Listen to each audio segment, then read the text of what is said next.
Hello, good evening, and welcome. My name is 8 Cylinders of Fury, and I would like to welcome you to IRC Tier 2, Round 8 of F1 2021 on PC. Of course, as I mentioned earlier, my name is 8 Cylinders of Fury, and joining me here in the commentary box today is Moto. How are you doing? Hey HCL, what's up? I'm fine, and yeah, it's Australia round 8, so let's see. And also What joining us in the commentary box, will be handling the cameras in the background, is Evil Doc, and also Harshit, who will also be chipping in occasionally. Hello. I think Australia is going to give us a real corker of a race because we haven't seen Australia in the real life F1 calendar for a couple of seasons now because of COVID and whatnot. And I think this year also it's not going to be there. So let's refresh ourselves with Australia by looking at some of the highlights from the past couple of seasons.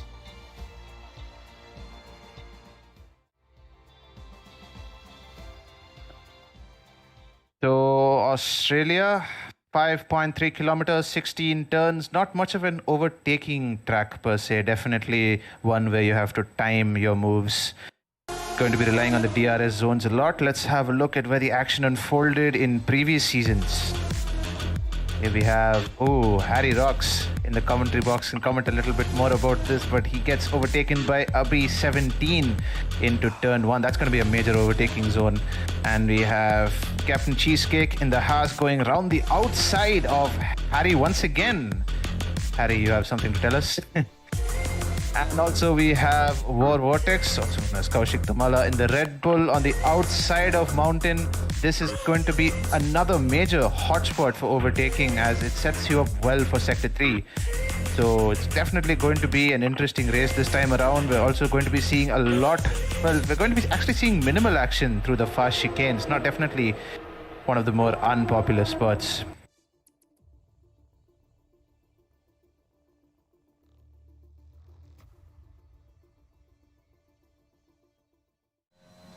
So starting down in the main straight, you want to stay as left as possible to open up this first right-hander, clipping the apex and running all the way wide. You want to go all the way to the exit, yellow and green curbs. Then again you want to go as left as possible here to open up this corner to this really tight corner, and then it's going to be another corner in quick succession. You want to keep away from the curbs and you want to keep as tight as possible to the apex. And here again you want to keep as tight as possible to the right side, left side to open up the corner. And here you want to keep as tight to the right as possible to reduce the length covered. And then on this you want to clip the apex a lot but barely miss the sausage curb to not lose speed. You want to stay as left as possible and then wash out wide to open up the corner. You want to brake very slightly here and run this corner almost flat, and you want to stick all the way to the right here on the second DRS straight and open up the corner to go facing right. You want to carry a lot of speed through here, and in the second part of this double right-hander you want to carry even more speed, barely braking, and you want to keep the momentum up into this last left hairpin, keeping it slide and get the throttle under control, which can be very tricky here. Getting the throttle under control and getting a smooth exit into the main straight, and that's the lap of Australia.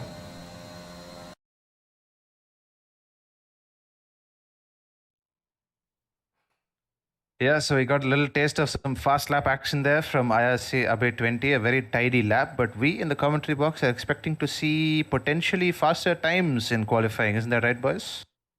Yeah, I mean, the game has changed a lot since last year. The curbs have been redesigned, like the physics surrounding them. So there was a little drop in lap times, but I reckon we can see around mid to high 20s. But yeah, it'll be interesting. A lot of time to be found, obviously, and I've missed Australia. It's a cool track to drive, maybe not necessarily to watch, but it's a different case in real life than it is in the game because I think we're in for an interesting evening of racing. If past races are anything to go by, which reminds me, we should probably have a little look at the championship standings as well, because Tier 2 is really, really hotting up in terms of the competitiveness over the past couple of races. It has been it has not been one driver continuously leading the championship, and that seems to be the case because the top 3 drivers are separated by just over 8 points. So pretty tight at the top there. Solo is still leading the championship. Rambo in second, Paris in third, and Banat in fourth on 57 points currently. About 20 points off the leader, but this should be an opportunity for him to close on that gap. Absolutely, and I think we just had to look at the forecast there for qualifying. It appears to be a dry race and qualifying. So 17 minutes left in the session. What are your predictions for the session, Nate's here? Like, who do you think is going to get pole? To be honest, it's been so up topsy-turvy this season in terms of the drivers and the strong tracks for them. I honestly couldn't tell you a single driver who's had the edge in terms of qualifying this whole season in Tier 2. I think it's been anyone's game, really. I think it's a matter of who gets the hot lap hooked in, who gets the toe at the right places, and who gets blocked at the wrong places. So I'm not going to put my money on anyone. I think we'll just let the session play out. But I think a lot of people in the chat will be hoping Banat can put in a good qualifying session. Yeah, absolutely. He has been well. We know he has been like grinding this game quite a lot recently, and he's appeared to be developed some rapid pace actually on the new game. But what's interesting to note is we were just talking about how close Tier 2 has been. We saw in Mexico where Paras had put in an stalking lap, and I think apparently, I'm not sure about this, he races with a phone using some gyro controller scheme, which is, props to him for that. Like, that is absolutely insane that he's able to put in those times with something like that. I think that kind of reminds me of something that I heard. Like I think it was like almost a year. I think back in the beginning of lockdown, we were doing some sim racing on a different Discord, and I thought Chris Bai used a very interesting setup back then. I think he was using a controller in one hand and mouse steering in the other, or some wacky, crazy setup like that. I don't quite remember off the top of my head, but it does show, is what I was eventually coming to, that these guys will do just about anything to participate in the game. They're not going to let hardware limitations stop them. Absolutely. As we see Abhi winding up for a lap, he goes a bit wide on the exit there. It's crucial to get a good exit to start your lap because you have this long run down into turn 1.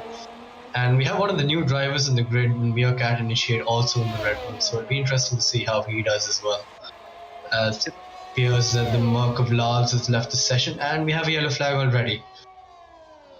I think we're going to be seeing a lot of that qualifying because it's going to be all about pushing the limits. And in Australia, I think it's particularly hard to push the limits because there's so many places you can lose the car, especially in Sector 2 on as we see. And AlphaTauri, that's a bad place to crash as well because I think that's right on the racing line. I didn't even finish saying that statement, and we've got 2 cars out of the session already, as I think that was the new boy MEERKAT initiate, completely taking out the Red Bull sister team in AlphaTauri. Swatkat, I knew it. He was sitting right on the racing line, and I knew something was bound to happen. It just does. It's another driver. I think it was a Ferrari. I think avoided him, and there's another car out. What is happening? What? It appears cars are getting destroyed left, right, and center. As we just saw 3 cars, and Paras. Oh god, that's another instance of the car. Oh god.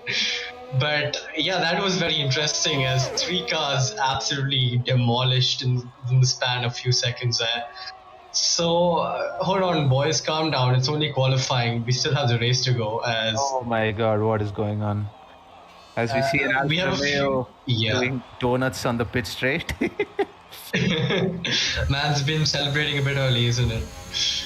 Okay. Someone's gotten through sectors 1 and 2 without making a mistake. Banat currently on his what a miracle that is. But yeah, he is on the medium tires, and that is interesting because we've heard that the alternate strategy here is quite rapid because the soft tires, there's a huge difference in delta, between the softs and the medium. So it's interesting. He could be one of those another comeback drive as we saw in Brazil, where he had the different strategy as opposed to the other drivers around him.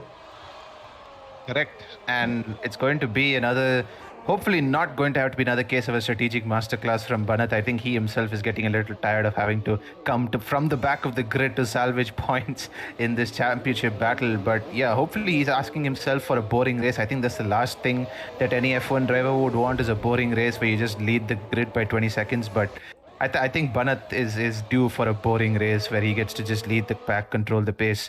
But if we can just, Evil Dog, bring up the telemetry and also change the timing tree to interval, so you'll have a good idea of just how far off these other drivers are from provisional pole. Oh wow, 7 tenths separating Warhammer and Abhi 20 right now, and Abhi putting it on pole with a 122.9. That's, I wouldn't say representative. I think the times are definitely going to improve, and I think I'm right in saying Australia is a track with quite a lot of track evolution over the course of qualifying. Absolutely, I think it's a street circuit, and street circuits mostly have that thing where the circuit evolves very rapidly over the course of the session because it gets rubbered in. Evolution will be a key part to play in this session. As I think Paras, one of the main participants who was due to get pole position, in my opinion, he's absolutely in top. He's got a purple patch running right now. He's in top form, but unfortunately, he's been wiped out. Pardon? Oh yeah, he's also retired. But has he crashed, or has he just retired because he seems to have been satisfied with his lap? That seems unlikely. I highly think, that's highly unlikely because the sessions have started, and I don't think that time is very representative. But it seems Australia is taking no prisoners here in this qualifying session. Yeah, Evil Dog, you were mentioning something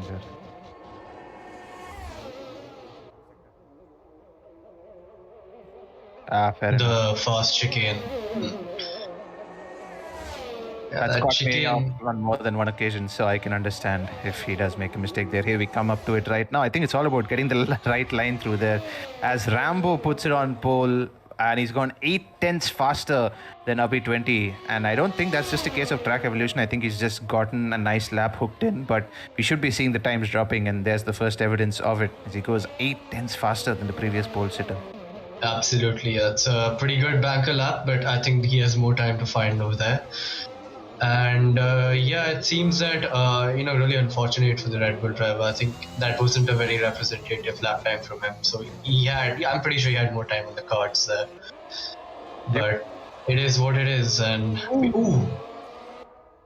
that is close. Laalllls had to take some evasive action there, had to back out of the lap, and has invalidated, but I think he'll be more than happy to just take that invalidation rather than colliding with the Ferrari who was just exiting the pit lane there. Not quite sure which Ferrari. I think that might be Raftaar. Yes, he's on his outlap currently, but yeah, I think there is more action. Not much space here at Albert Park, not enough space to maneuver around. So if you have 2 or 3 cars on track at the same time in the same sector, then obviously you're holding each other up. So it's a Monday morning traffic jam, it seems like, with the amount of cars there were in that sector. But yeah, it seems Rambo is coming in after his lap, and we still have 9 minutes to go as Banat is on those redbulls soft tires, and it'll be interesting to see what lap times he does now. Yep, he's currently 1.5 seconds off the pace, losing time definitely in all 3 sectors, I'd assume. So he's got his work cut out for him ahead of these final 9 minutes of qualifying. I think the softs will definitely be the way to go in terms of setting the fastest time, although bigger surprises have popped up in the past, so I'm not going to let anything I'm not going to say anything or assume anything, because you could just have one of these drivers putting a pole lap on medium tires. It's just unpredictable. Absolutely, and I think his decision to go on the mediums was interesting because he got in that banker lap, and he's in turn, I think, saved a set of softs, because normally you get 3 sets in this game. And you have time to do 3 laps in most tracks, including this one. I think you can get in 4, but I'm not sure.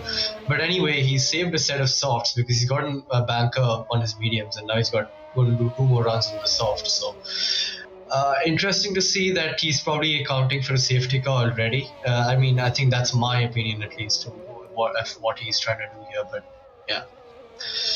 I think banking on a safety car might not be it might not be a bad bet, because we've seen so many coming together this season so far. Even on the tracks where we thought we would see no safety cars, and of course the tracks which we thought we would see a safety car have more than delivered, Brazil being a very obvious example of that. Moto, you weren't there. I think we saw 5 safety car periods over the course of the day. Has that beaten Baku's record where we saw, well, I don't even remember how many because I lost count, but could we go on board Banat, please, as we switch to Raftaar, who's on a lap?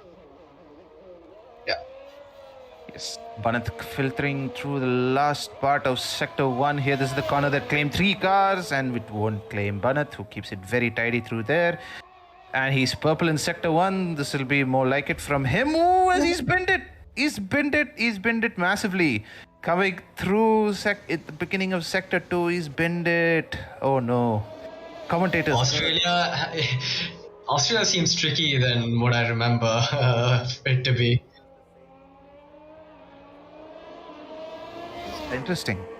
Okay. Interesting indeed. That corner claiming another driver there, but well, that's the end of Banat's short-lived qualifying session. I think all 4 of us as Tier 1 drivers need to be taking notes right now, because yes, absolutely. I'll be very, very not trigger happy on the throttle at all through there. Note to self: don't touch curb. Note to self: please be careful on throttle. But yeah, we're seeing 1, 2, 3, 4, 5 drivers out of qualifying already. I mean, we do have 6 minutes remaining in quali, but this is a golden opportunity, a golden ticket, if you will, for some of these other drivers to maybe get a little further up the grid if they can hook in a good lap. As we see Monk coming across the line on his out lap, this will be his fast lap. Hopefully not the last one, but be the first of many, I assume, in these final stages of qualifying. Well, I think the time was glitched because it's still counting down even though he's crossed the line. But I think this is his fast lap because his ERS isn't blinking, the light isn't blinking. But yeah, he's making his way very nicely through Sector 1 as he approaches the chicane. Okay, I'm going to stay quiet now. So I think we both ought to stay quiet for every lap. Mental note to self, to commentators: don't go on board a driver during their fast lap. They seem to bin it when right under the microscope. So what we'll do is look at drivers on their out laps rather than their fast laps, because they seem to be performing more consistently on their out laps. So yeah, we see Tarang here on his out lap. Very, very exciting out lap here. He's coming through Sector 2. We will not be hopping on board him for the fast lap, because we only seem to be cursing drivers, not necessarily helping them. I need to ask, we are having a continuous migrating host message, so let me just check up on what's happening and I'll get back to you guys. Sure, man. All right. Hopefully the migrating host isn't an issue later on. Yeah, let's hope it isn't, because we don't want any external factors affecting the quality of racing. You know, it always it turns out to be a bummer, where the result is decided by glitches and not actual racing.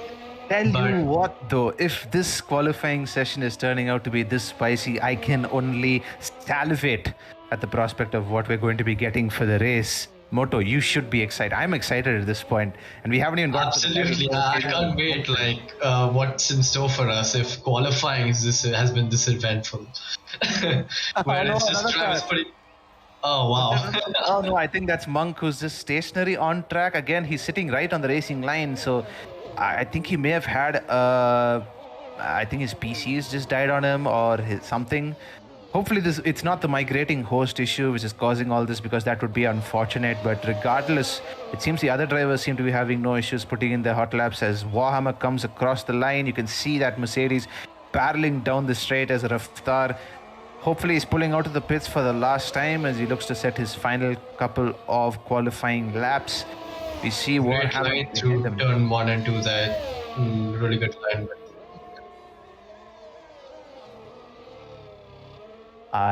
Well, the telemetry seems to show that the DRS is closed, and I do think it's closed, yes. But I think there's the transition period between turn 1 and the second DRS straight is so small. Whoa. That was Banat. Was that? That was Monk only. That was Aston Martin and Monk, who still hasn't well, I felt like I saw disappeared an from there. Alpine and I was like, oh no, not again. But no, I was just mentioning that between the DRS on the main straight and the DRS after turn 1, there's such a small period where you're off DRS that almost makes it seem like you're on the DRS all the way through that section. Can only be the only logical explanation that I could possibly fathom, but that seems to be, in my mind, the logical solution or the logical.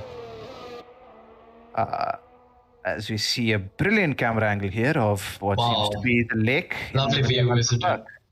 Yeah.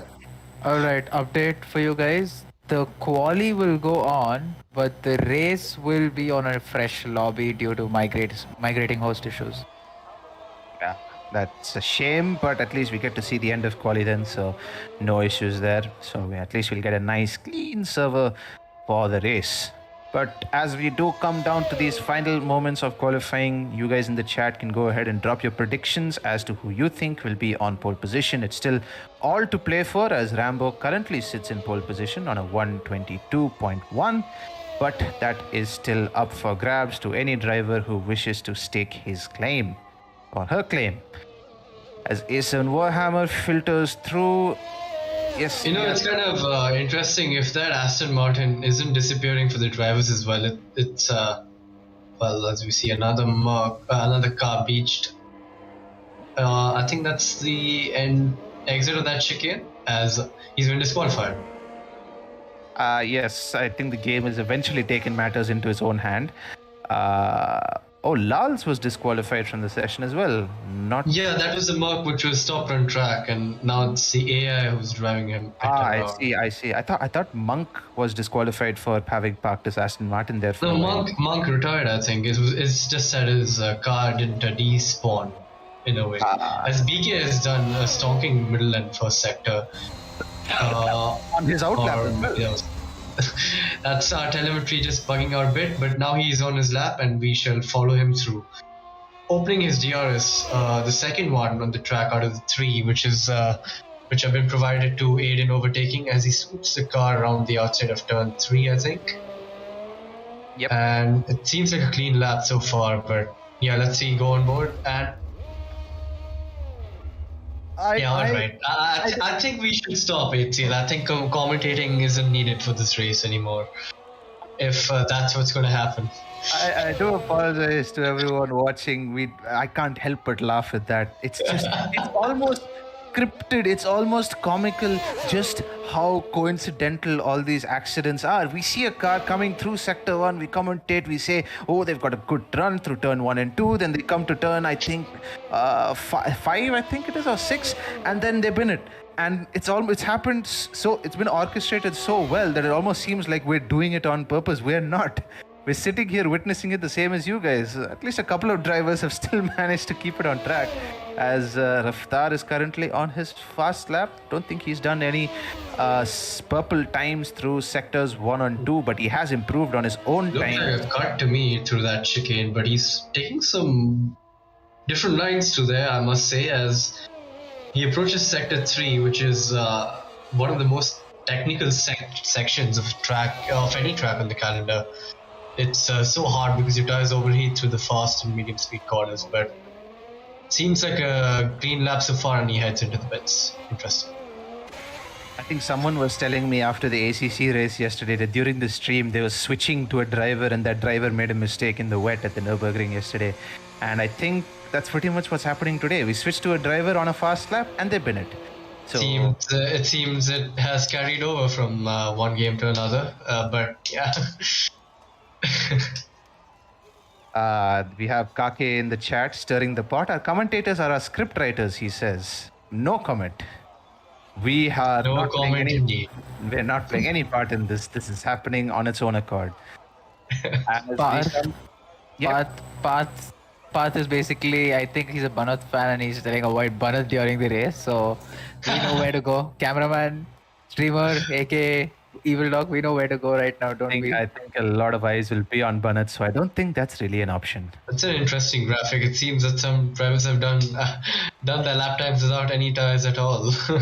Also, Raftaar has done some very, very Insane lap times. The man has gone 12 seconds faster than the rest of the field. Get this man an esports seat, I tell you. He's living up to his name, I must say, Raftaar. I think Just that an is. update for you guys. So we are restarting the complete race. So even including Quali is Quali. restarted. Yes, Even Quali? because the host left approximately at 10 minutes, and after that lobby was what you saw. So multiple peoples who got disconnected that time could not join back. So Rambo, Freeman, Monk, all these people could not join back. So we are restarting because of that. And also multiple people did not had control of their car. So you would have seen a couple of these people, they crashed out, and their car was still there on the track for like next 2-3 minutes. So many people were complaining that their laps are getting impeded because of that, obviously. So yeah, that's also one more reason. And because of these reasons, we will be restarting the quali as well. And I think someone named laalllls was stopped on track or something. I was seeing. Not only laalllls. Not only laalllls. Not only laalllls, there was one more driver, I think Monk, yeah. So yeah, so for all these reasons, we are gonna restart it, and hopefully this time the host does not have a game crash. So basically the host had a game crash which caused all of this, and you saw Raftaar going 12 seconds quicker than everyone. So we are just gonna restart the whole quali. Anyways, all the communication has been done to the driver. I believe streamer Evil Doc, you should be getting the new lobby and getting into the new lobby as well. I think the lobby should be up. Anyways, continue. I just came here to impede some information on you guys. I go now. Thank you very much for that update. The Panshu, we will get back to you with qualifying in a second, obviously, because we have had all these little server issues on our side. So we can only apologize for the mess that the F1 game is. But unfortunately, we have to work with what we have.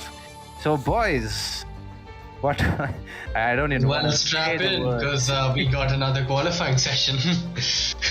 if what we've been told is true and drivers did not have control of their car after, well, we didn't really get an answer for why we've been seeing so many incidents. Maybe we do see the number of crashes maybe reduced, but it is definitely a hard track. It seems like Australia has become a much harder track on this version of the game. Yeah, it's. I think it's mostly down to the curb physics revamp, where the curbs are way more.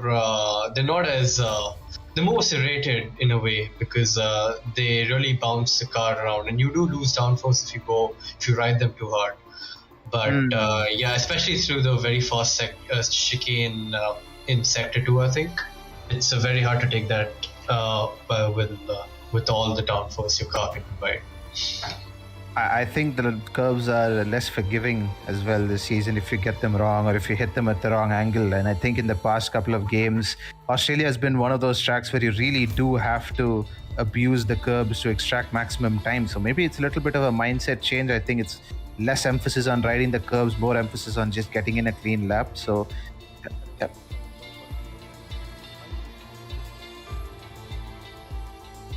All right. All right.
We're back.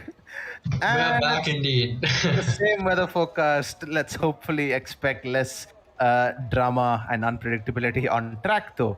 Even though we see a clean weather forecast, it's still slippery as ice in Sector 2, as we saw in the first instance. Let's call it Q1. Q1 is just a chance for them to get warmed up and shout some expletives at the game. And then for Q2, everyone gets their serious boots on, and then we. Well, we had a practice session rather, because Q1, well, doesn't make sense. It would we saw some DNFs there, so wouldn't have been carried over. But yeah, let's hope we get a cleaner session this round and see some good representative lap times and some stalking laps by the drivers there. Evil Dog, if you can quickly get the telemetry stuff, get your telemetry to enable, get your lap data to, I guess. Oh no, yeah, leader, yeah. Right. Yeah, and the detail as well. You get your tires Interval, on. no? Right.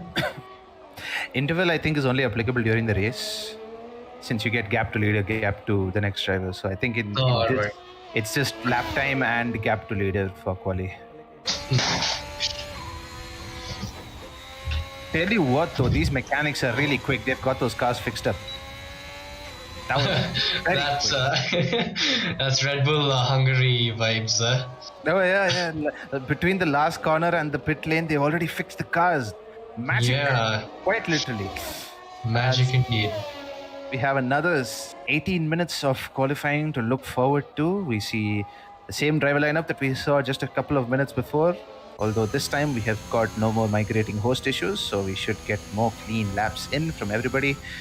As we're currently on board the Banat, who unfortunately had an incident in the, let's call it the practice session, as Moto said, maybe not right to call it Q1, in the practice session that we had a couple of minutes prior to this. And hopefully this will be a better opportunity as we see the first flying lap currently underway. Tarang, Ferrari driver, going through the cursed corner. Ooh, we He do makes not it want through. to touch that inside curb. It can really suck the car in, and well, we've seen what happens if you ride it a bit too hard, or not even ride it, just like touch it. He's gotten through all the double jeopardy corners just fine. He seems to be heading into Sector 3 much more confident than he did last time around, as we're seeing a lot of other drivers also on their out laps. Monk and BK19 currently on a set of mediums, as that is Raftaar. Giving way to some drivers, or I think he must have lost it somewhere and then slowed down. I think he was giving way, but I think that might have been the wrong place. Yeah, he was on the racing line for that very fast right-hander, but Definitely. it seems Tarang is still on his lap, and he's And not happy about that. Yep. As now he's also gotten caught up behind another driver And he dives into the pits. Although that Australia pit lane entry is very, very susceptible to running into the wall if you take it a little bit too fast, because you end up pushing Absolutely, wide. especially on worn tires in the race. And we see Banat now on his lap, and well, it seems pretty nice so far, taking on the right lines. The Sector 1 is all about compromise. It's always, you got to keep in mind of the next corner you're approaching when you approach the corner before. But Sector 1 seems, well, we don't even have a sprint time for it. That's interesting. Indeed, as we are still on board Banat as he comes through Sector 2. This is going to be a crucial section, very easy to invalidate here through the fast chicane. I believe it's turns 12, but I'm not quite 11 sure. and, I think it's 10 and 11, and he's invalidated. It's going to be one of those. We're seeing a lot of drivers do that, as it's very easy to invalidate there because there's a lot of runoff available to you on the side. Banat choosing to back off quite a bit. I think he just wants to cool those tires down a bit and maybe recover some ERS. I think after your first push lap, you have maybe 40%. You can get that up to maybe 50 or 60 by the end of the lap, and then you can go for another one, which I don't think he's chosen to do because he has gone into the pits. As we see swatkat again, another instance of disconnect. No, I think he's just been. And also an Alpine just going casually off track behind him. He's taking the rallycross line through that corner, serving the Joker lap, I see. As we see swatkat slowly doing the 25-point turn and getting back on the track. Hopefully, luckily though, we haven't seen Anyone touch wood, would touch wood, challenge touch wood. Raghunathan. Yes, yeah, quick spin around there. As we see, yes, that's more like it. A lot of drivers taking that corner how it's meant to be taken, which is not too much curb. And Rambo makes it effortless through there as 2.5 tenths up on MEERKAT initiate right now with really tidy sector 1 as taking a lot of curb there on the exit, which is interesting. It's going to minimize your lap time, but it is treacherous as you are balancing the car with throttle there, and he has gained another 10th through sector 2. funny, he's gaining this time, but they're not purple sectors because someone behind him on this lap is setting even faster sector times, and we'll only get an idea as they come across the line. But he seems to be doing personal best right now, as represented by the green on the telemetry. But he's not setting purple sectors, which means somebody behind him is going even faster. So he will come Lucky across the lines line. through the last sector using on the track there, but as he crosses the line here, it's going to be a 22. Ooh, very. I thought he may have gotten provisional pole there for briefly, but lap and okay, that's on the next lap. He's just invalidated one there. But somebody behind him is, I believe, going to take provisional pole right now because someone was setting purple sectors behind him. Not quite sure who though. And seems Black Sheep has joined us in the comm box. Hello, Black Sheep. I think he will. He's remaining silent. I think we will take that message. Okay, he's just watching. Well, yeah, sure, we can welcome anyone here in the comm box. But it seems that that's a great lap by MEERKAT initiate. It seems very close again between P1 and P2. Just 11 milliseconds. That is. I think there are just so many places around the Australia track, the Albert Park track, that you can just mess up a lap. So you can have an absolutely mega sector 1, sector 2, and then the penultimate corner, that really annoying hairpin, which leads into the fast right or the progressively tightening fast right. It's just so easy to make a small mistake, little overcorrection, little bit of rear end, and you lose the whole lap, and then you find yourself 200 or 300ths behind the pole lap. So it really is an infuriating circuit, but I think that's what makes it really fun to drive. Yeah, absolutely. Australia is a through and through a hot lapping circuit. As a lot of drivers have said, it's very satisfying when you hook up a lap together because of the nature of the circuit. I think that's just front wing. Yep, it's just front wing. So we go straight back into the wall. Yeah, Harry. Yeah. So, well, I have to introduce Black Sheep to everyone. So tell hi to Black Sheep in the comm box. He will be commentating with you guys now. Let's wait for him to unmute probably, and yeah, he'll be commentating with you guys and have fun together. I look forward to it. We look forward to it. Absolutely. Rapid on this track, from what I've heard, Black Sheep is, but it seems banat is now on his flying lap, and let's have a look at what he does on this lap.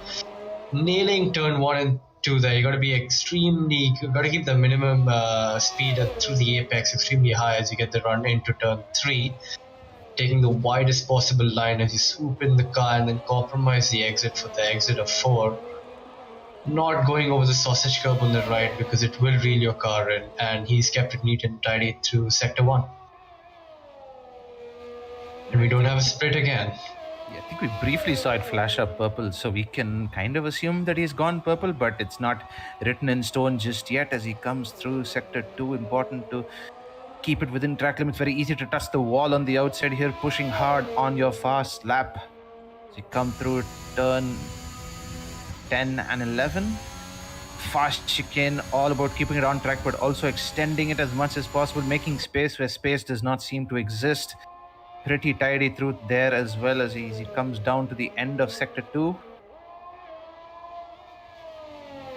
It's a very fast right-hander. Your tires will be. He could use more track on the left there, but your tires will be screeching for temperature through this last section as it's all very mechanical. And he rounds the final corner and he approaches the line, and it's wow, that's very close between the top 3 there.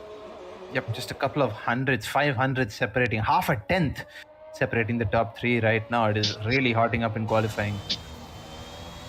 Absolutely, and it seems BK is also finishing his lap, but he's way off pace. I think he's on his out lap, sorry there. But yeah, again, tier 2 showing what it's all about, being extremely close again. And yeah, I guess Paras, I would expect him to set a better lap time because from what I've seen, he normally winds up to a session. So he it's like Hamilton. He gradually increases his pace slowly, so he doesn't go out right out and attack from the get go. Yep, and I think that kind of strategy would work if you had 3 qualifying sessions, but it rather works out to having 3 or 4 laps in the same qualifying session. Well, point in case because he's blitzed the second sector there, and if this sector 3 is fast enough, he could pit pole, and well, what do you know he does? Yep, By 2/10, that's a large gap for the grid. Yep, 2/10 faster, and currently a provisional pole sitter is the Aston Martin driver, and suddenly the qualifying session's been blown wide open. As we see Banat diving into the pits there, another driver was just rounding the final corner, getting to go on another lap. A7 Warhammer also. The 2 Mercedes drivers are both on their hot laps right now at different parts of the circuit.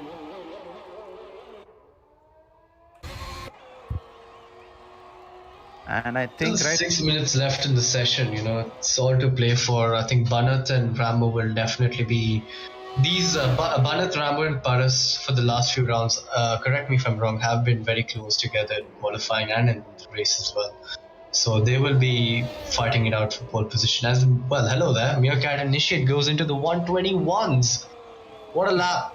He's blown the time that the Aston Martin driver set by 5/10. Damn.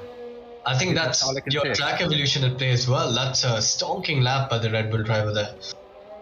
This is more like it for a qualifying session. I think this is what we expected last time around, and unfortunately, because of all the various bugs and issues that this game has, we didn't get a chance to see it. But yes, this is what we wanted, a close, hotly contested qualifying session.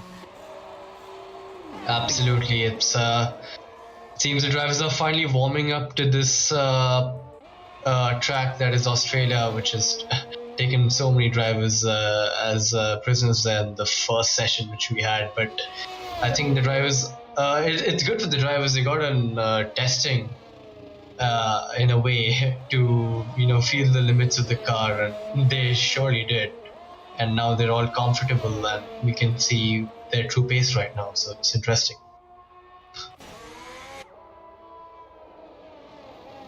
You have a slow-moving Ferrari there. I think he might have lost it on the exit of the chicane. But yeah, and he goes in for another spin. It's a little too much of the curb there, and that spit him right out. Probably I think the tires weren't up to in the temperature window there, but it seems Freeman is also on his lap, and Banat is also going out for an out lap. That's a weird time to go for an out lap because I think they're only going to get one more lap in, because if they pit again, they'll probably not have enough time to set another lap. And I think Banat is banking on this being his last lap. I mean, obviously the next lap, this is out lap, obviously. But he's hoping that this next couple of laps, whenever he gets a chance to set them, is probably going to be the one that clinches pole for him. That's his belief anyway, because yes, you're right. He has come out a little bit earlier than what you might expect. Still, drivers are hanging on in the pits, waiting until the last possible opportunity. But what he can probably do is, if his lap is not good enough, or if he makes a mistake somewhere, he can hop into the pits and then go for an absolute last second lap attempt as well. So yeah, interesting. Yeah, the margins were going to be very tight on that. We'll probably have less than 10 seconds as he comes across the line. And that's assuming he has a perfect out lap where he's not held up or doesn't have to slow down to let other people through. So yeah, all to play for here. As it's Tokyo drift through the last corner. That's one for the cameras there. That's a great drift by the Alpine driver.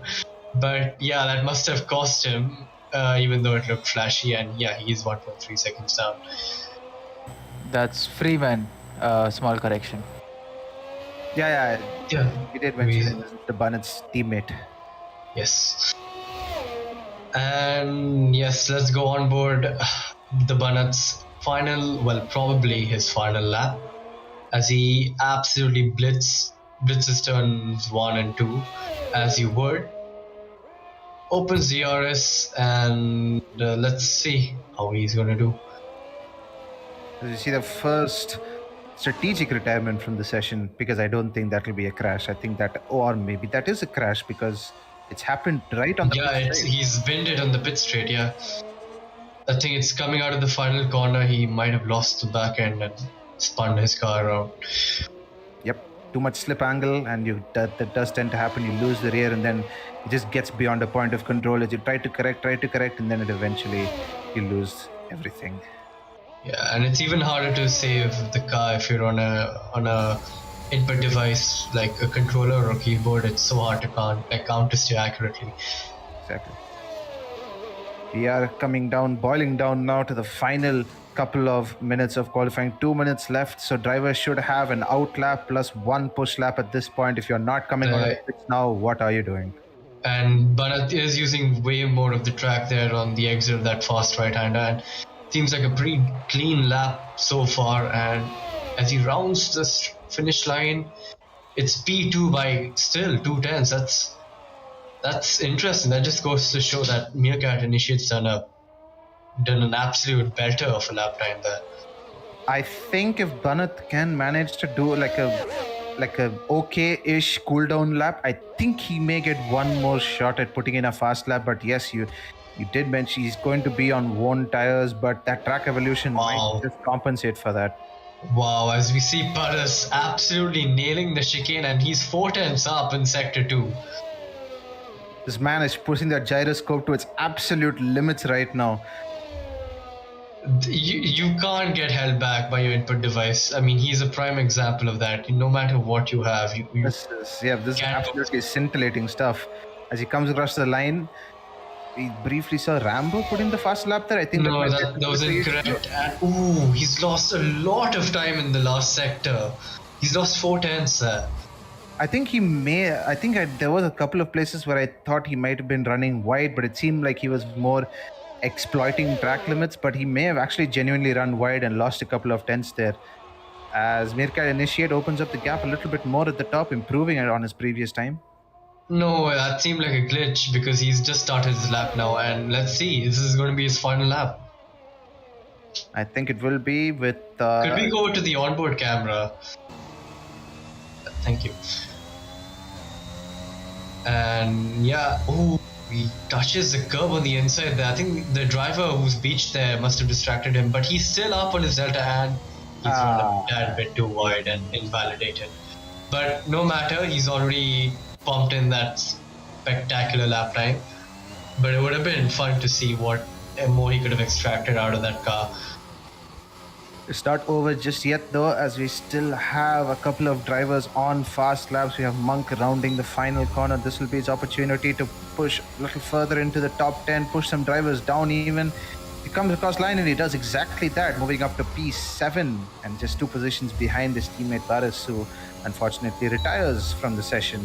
Strategic retirement, not a crash, I think.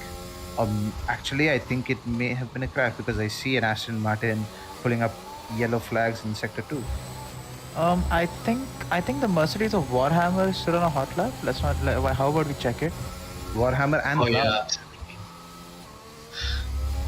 lovely line through that 90-degree right-hander, and you want to absolutely chuck the car in for the next one, and then those are some good lines, and let's see what this lap time is.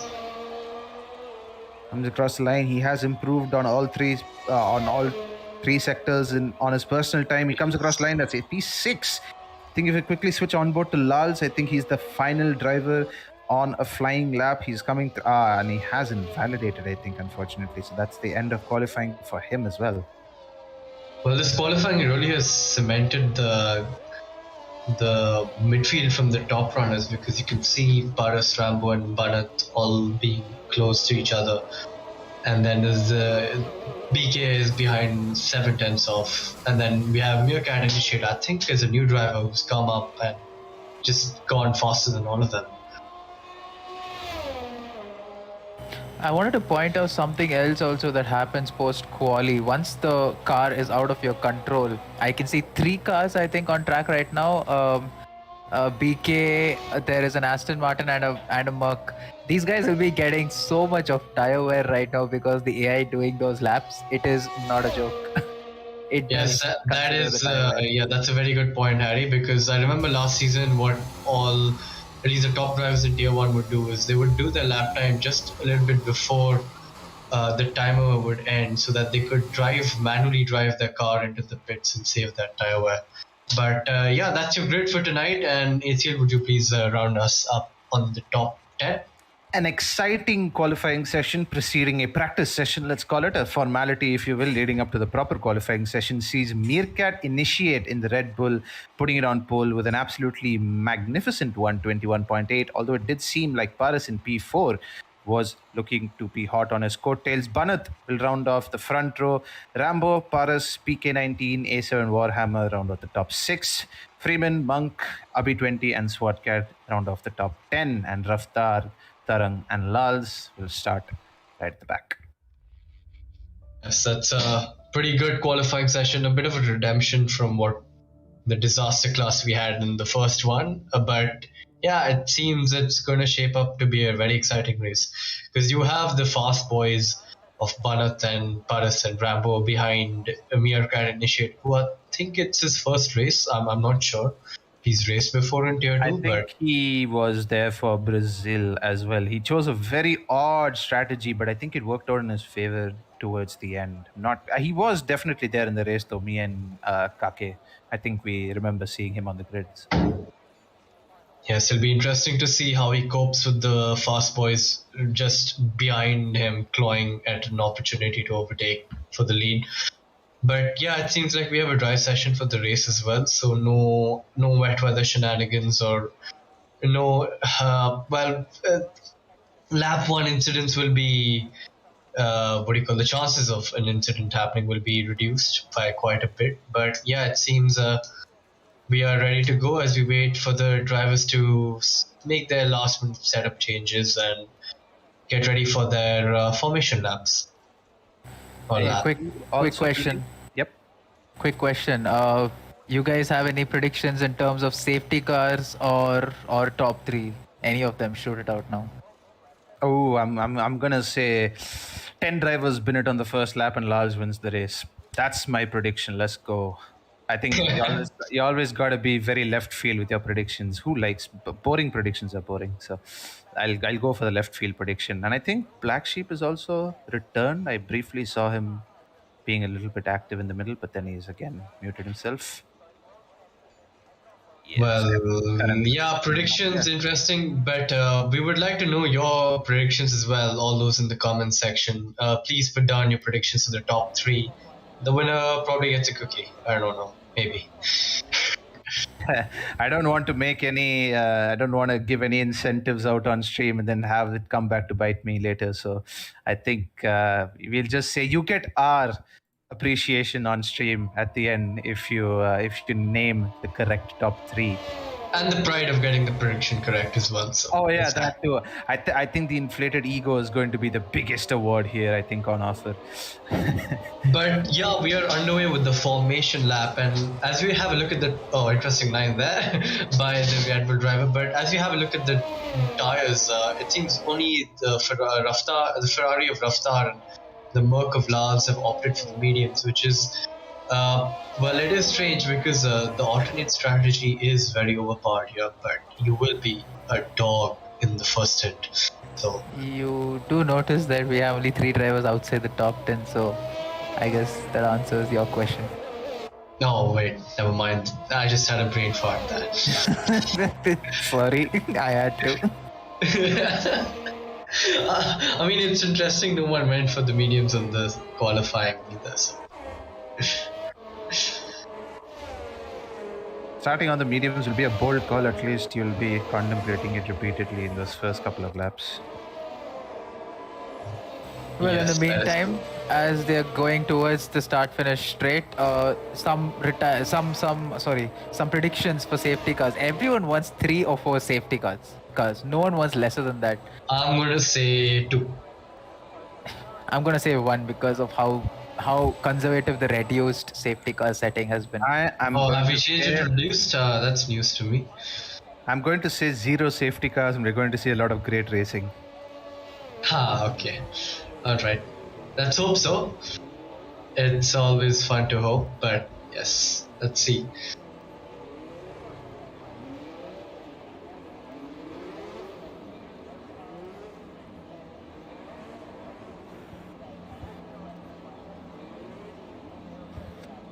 As we get ready to go green here, we see the grid lining up as per normal. I don't think anybody got disqualified during that outlap, so pretty good to see. Everybody's got warmed up tires. A yellow flag in sector 3 as you would do. But yeah, take it away, Itziel. 5 lights and away we go. I think everybody got a decent start there. Actually, I retract that because MEERKAT Initiate is being pushed to the outside line. There's massive destruction, and AlphaTauri cutting through the grid. And he spun around. The pole sitter has been spun around. He got pushed to the outside briefly, but tell you who's found some clean air. Banat is up into the lead and has already pulled 7/10 on the rest of the field. Carnage. And the VSC has been brought out, so well, it's not a safety car, but it's the VSC. And wow, that was a chaotic start. That's one of the most chaotic starts I've seen in a long, long time. I think in the words of Top Gear, virtual safety car is the Stig's slightly faster cousin. So we're going to have some reduced pace from everybody. Well, he's in driving a Red Bull, so that's on him. Neat. I like that. But we did see briefly on the telemetry there. Yep, Warhammer has completely lost his wing as we are looking towards the... You know, start reminded me of. Have you seen that picture of that? I don't know if it's like a plane or a fluff toy plane where he's running away from some carnage, and that fluff toy was Banat, and the carnage was all the drivers behind him. But VSC has ended, and Banat has got a stonking restart. He's already pulled out 3/10 as I think he opened the gap to 7/10, and now he's 1.4 ahead of Abhi. Oh, Ferrari rejoining. Be careful there, as they do all kind of make it easy. It's a little bit shoulder to shoulder argy-bargy going on right now as they come through for at the end of lap 1. And yeah, talking about oh my god, there is drivers interesting lines to there. Oh, and there's a battle into the pits there. No, I also saw a bit of end plates skidding across the track as the drivers themselves had there's more end plate being donated, and what is going on? Was the Aston Martin reversing there? I don't know. It looked like... No. I think what happened was he needed to set on his NFD that he needed to change his wing as well. He couldn't dive into the... If he had dived in, they would have just changed his tires and sent him back out there. That's what I don't like about F1 game. It doesn't allow you to change some of your pit options after you... Yeah, absolutely. That's one luxury that ACC has over F1, but...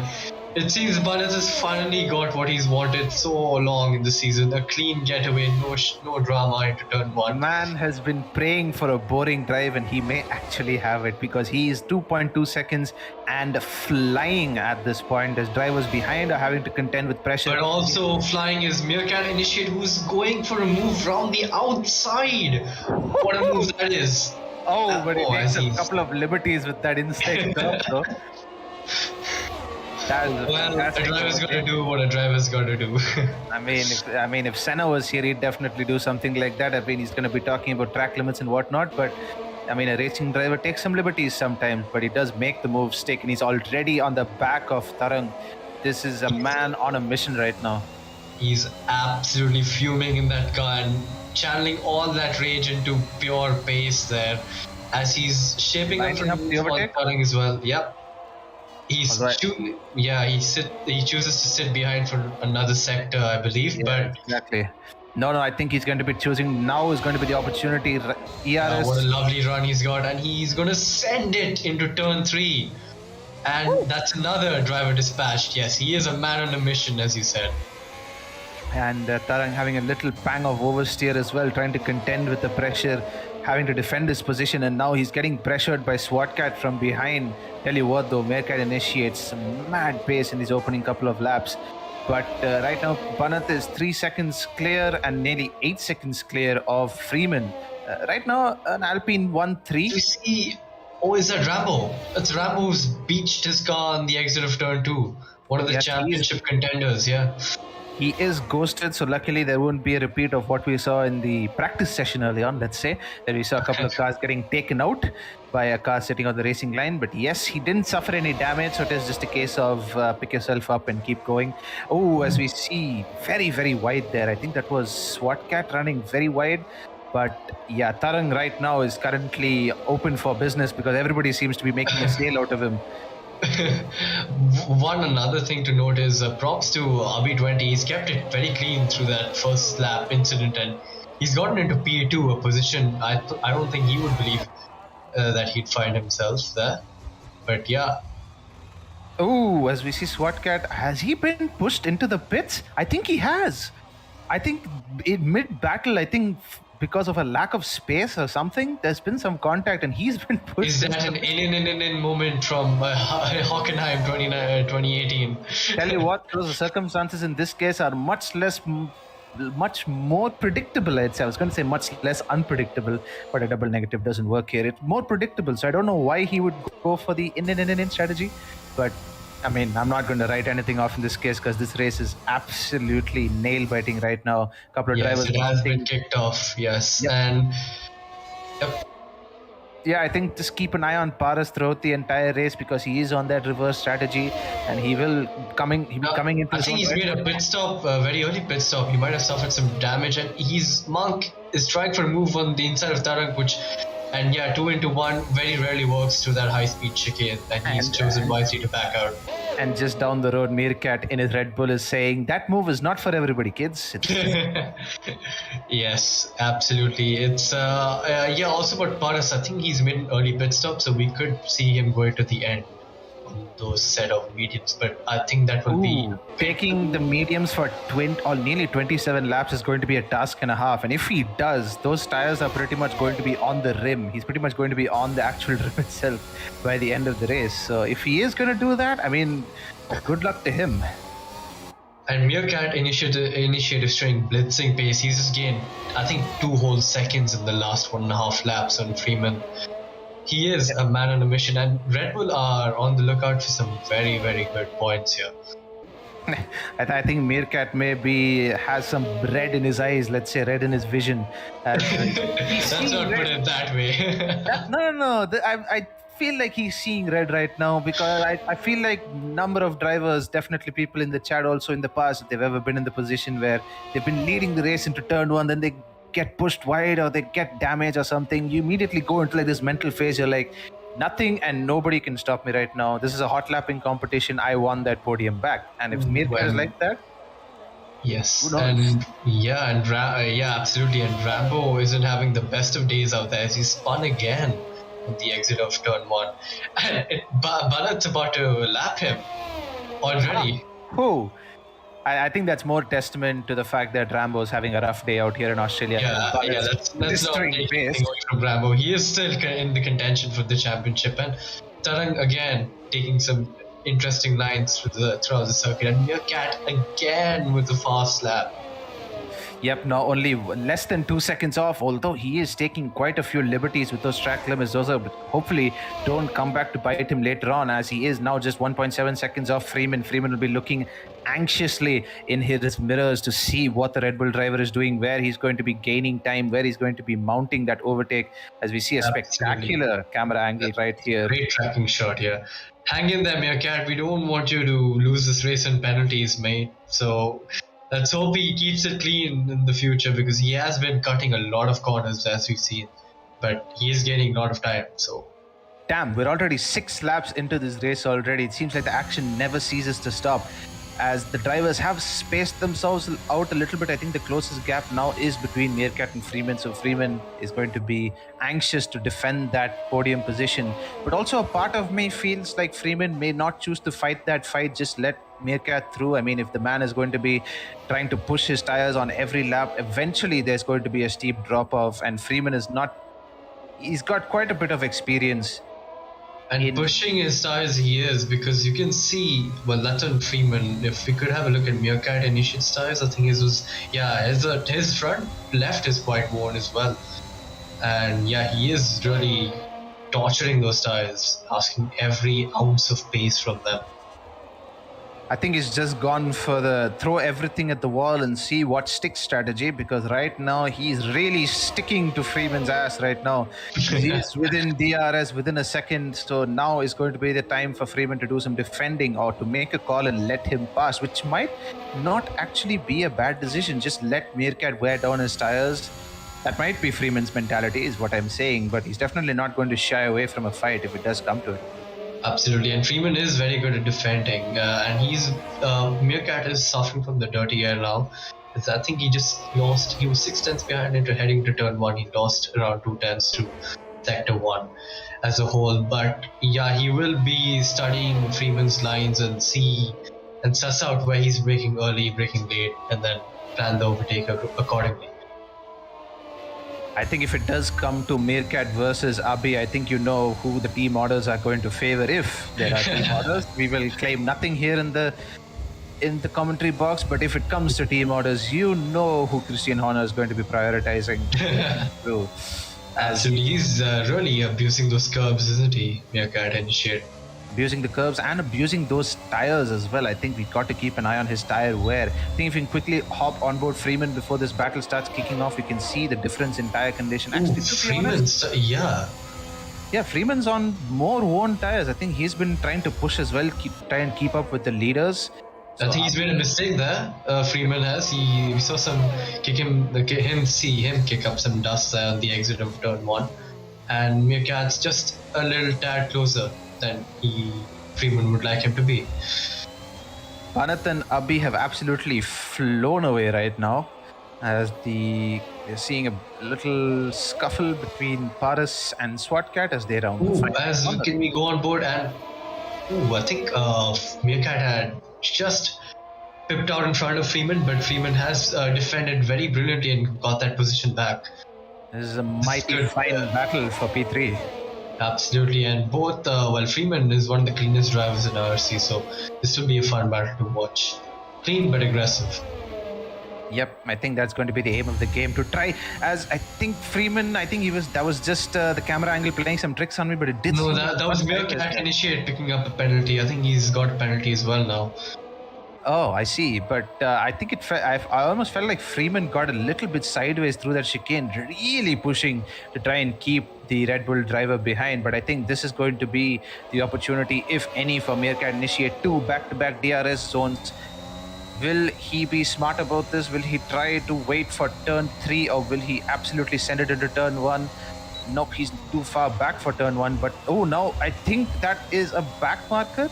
Yes, that is a back marker in the Ferrari of Tarang, and MEERKAT initiate is just that bit closer. Will he go for the send? He does go for the send, and there's some argy-bargy going on there, but that was kind of aggressive, but he does get the move done. What a great move that is. I think Freeman may have also picked up a little bit of front wing damage. I think if we could go on board and see from the telemetry. I think his wing is fine. He's fine. Yeah, he's fine. Yeah. Although I was going to mention that Freeman may pick up DRS from Tarang, but he just wasn't close enough in the detection zone. And let's say MEERKAT made lunch of him. As swatkat taking the rally line through turn 1 there. Yep, serving the joker lap, as they say, just taking the more adventurous line through there. But actually, it may help him out as long as he doesn't pick up too many of those, just cutting those 1 or 2 tenths down. I'm not saying that drivers do that, but if you have warnings in pocket, have warnings in hand, I have seen the occasional driver abuse them a little bit just to close the gap in desperation, let's say. Absolutely, yeah. And yeah, Freeman is still hanging in there with the help of DRS behind MEERKAT initiate, but I think MEERKAT initiate is catching Abhi. He's already caught him. Abhi's coming to the pits. Yep. That's the first of the front runner. Interesting. Hard tires. That's an interesting call. I think it's the preferred strategy here is a soft medium, if I'm not wrong. Yeah, even I've heard it's a soft medium. But I think looking at the tire wear and how much those softs have been tortured in the first stint, the hards wouldn't be that bad of an option here. I think we have to keep an eye on the medium runners. Currently, they're on 7 laps, but I want to get an idea of just how many laps they end up doing on those medium tires, because that will give an idea of how long these medium tires can really go. But yeah, as you can see, most of the front runners or most of the drivers in the top 10 are now pitting to the hard tires. So this is interesting. This is very interesting. But I want to see what Banat does. He's the guy leading the field right now, and his strategy is going to be the one that sets the precedent for everyone else.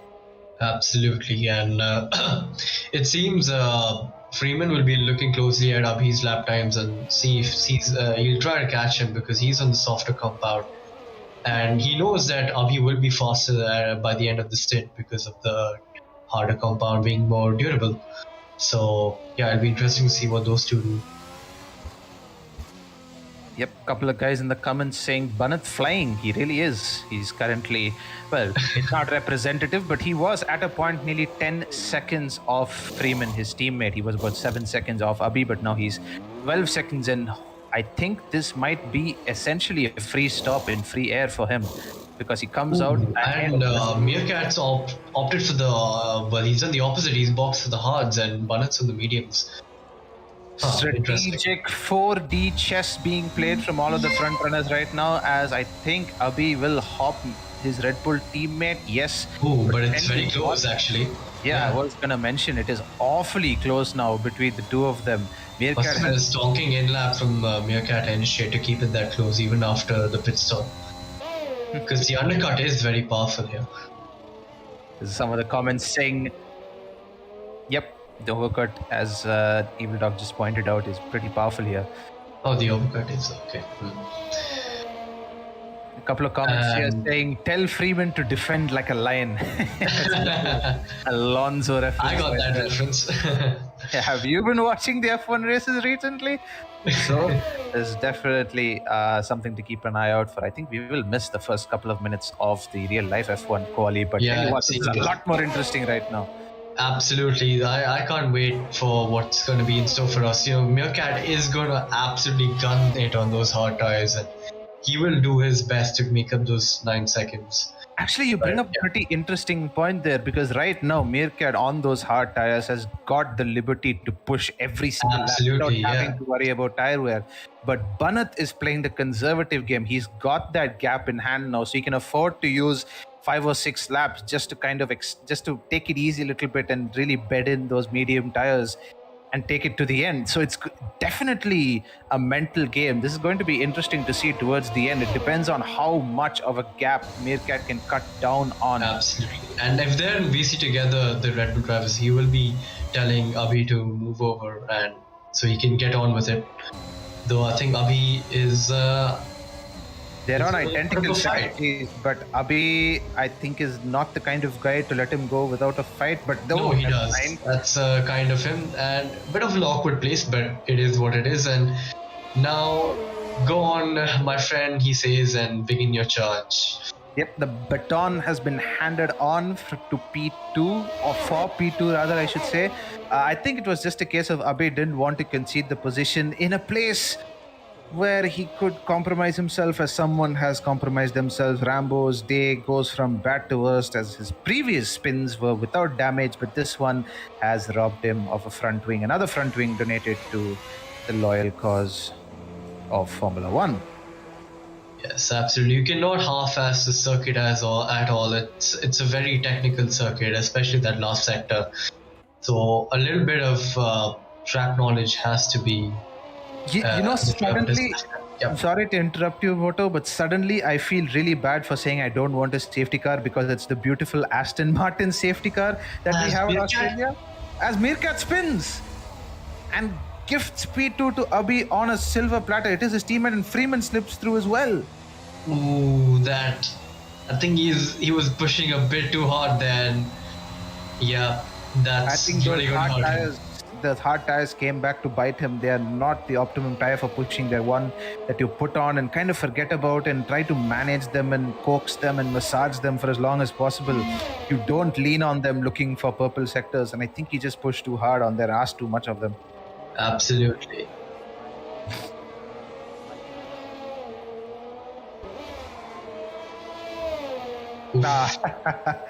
Yeah, unfortunately.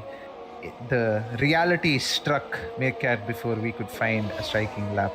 Although, to be honest, in real life F1, the AWS striking lap graphics are never really on point, but in our telemetry, it's always right. But again, it's never over until it's over, because any safety car can absolutely change the game, this race completely, because they'll all be pitting for softs or mediums, let's say. laalllls comes into the pits, and yes, he does go on to a set of mediums. That is a good strategy call from him. And currently, the guys who were on the medium tires since the first couple of laps, I think since the third lap or so, have currently put 11 laps. So I'm going to see how long they can go on those medium tires, because that's how long banat will be able to go on his set of medium tires. Yeah, absolutely, and well, Banat's just having a field day out there at the front, and yeah, he will be driving conservatively, that's for sure right now. And we see Paras and Warhammer trying to very aggressively break out of the slipstream there. Paras unbothered by that and sticks to his line. But I think it's just a case of he didn't want to burn his tires up by swerving so much over to the right hand side. yeah, that's a good point. But yeah, a little battle erupting here for P5 in the race currently between the Aston Martin and Mercedes drivers. Never thought I'd say that, but it is happening in game. Keeping it very clean and tidy through there. Paras managing to hang on to the diffuser of Warhammer as well as he can. He does have, I think, one of the tracks where dirty air affects the driver behind most of all is Australia and Albert Park, because you do have such close proximity racing and there isn't much space to go. So you end up understeering in dirty air, and that doesn't affect your tires. It's yeah, you're right. It's very hard to follow on the circuit, especially because of this very fast chicane in place in sector 2. Which, if that was straightened out, it would have been like the corner after this one, the right-hander would have been a primal overtaking hot spot. But that chicane really does disrupt the following quite a bit. Casey in the chat right after MEERKAT spun with the initiates Binala. Yes. Hopefully we don't see many of those from MEERKAT, otherwise he'll be jeopardizing his chances of getting on that podium, or more so getting that win. But right now, a driver which we're not talking too much about is banat. He seems to be cruising right now, 12 seconds clear of IRC Abhi 20. And yeah, as we were both talking about earlier during the first qualifying session, he was really praying for that boring race where he just has to keep it on track and not have to worry too much about fighting, and he's getting that right now. And he's literally having a Sunday drive or Saturday drive right now. Absolutely, and interesting to know that Alpine could be on course for 1-2 years. Freeman is rapidly gaining on RB20 using the tire advantage to his advantage, and very closely behind in sector 2. I think he will go for the move after in this DRS zone. I'm not going to lie to you. I think the Red Bull drivers both co-conspirated to put on the hard tires. There's a massive advantage there for Freeman just getting a much better exit. But Abhi does go for the switchback, and well, Rambo just drops by and says hello there. Rambo is finally coming into his own. It's like he's a lap down, so I think he'll have to concede the position or risk getting a penalty, as I found out after Mexico. Because I did not know. And it currently is a 1-2 for Alpine, so if Streeter is in the chat box, I think he will be very happy there. Easy with the tissue, Streeter. As you do mention, it's going to be a good drive. It's going to be a good points haul for these two guys. And I think I should start getting the podium questions lined up for Banat about what he thought of his surroundings, because there's not much to do really for him. He just has to control the pace and keep his teammate behind him. Absolutely, and now it's interesting to note that MEERKAT, who had his spin, has not been put off by it, and he's already on fire. Ooh! Man is pushing his own team, or trying to push his own team. And he's got some damage from that. That is, what has gone on there?